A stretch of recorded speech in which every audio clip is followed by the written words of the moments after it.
Hello, this is Andreas from eSurfer. eSurfer is reseller for multiple eFoil brands such like Liftfoils, Fliteboard, eFoils and others. Today we want to come to the question, what is an eFoil? Some people also ask what's a Fliteboard. Well, Fliteboard is just one brand and there are different companies, but the device itself, it's called eFoil. And how this works, I will show you now. The eFoil is a short form of electric hydrofoil, is a surfboard with motor.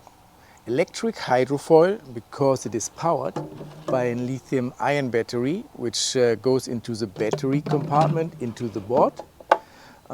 You accelerate the motor with a hand controller or remote control which you have in your hand, and underneath the board is a mast with the hydrofoil wings and the motor, and if you reach a certain speed the wings will actually bring you up and you are flying above the water.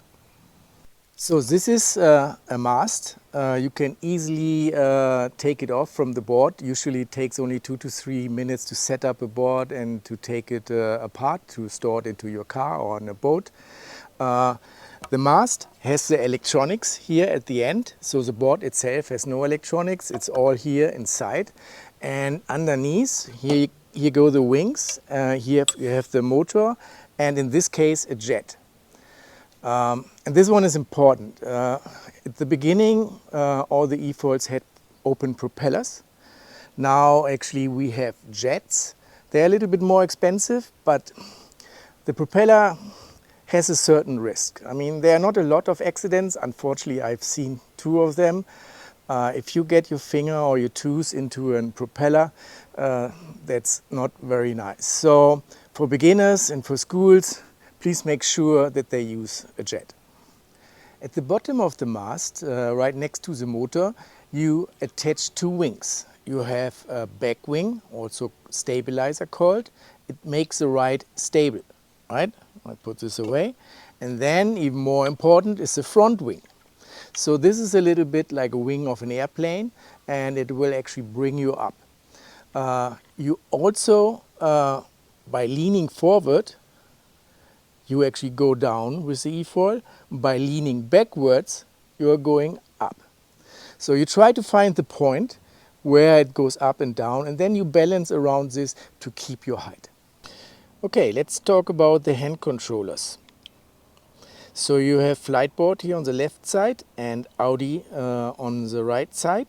The Fliteboard is relatively small, does not float very well. You need a special leash.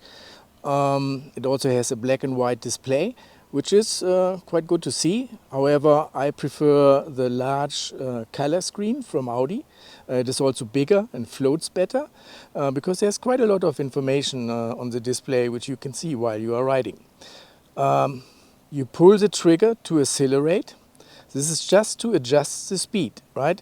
If you have different riders have different weights, so they need more or less power. It is not for going up and down with the eFoil. This is what you do with weight shifting, how I explained it when I was showing you the wings.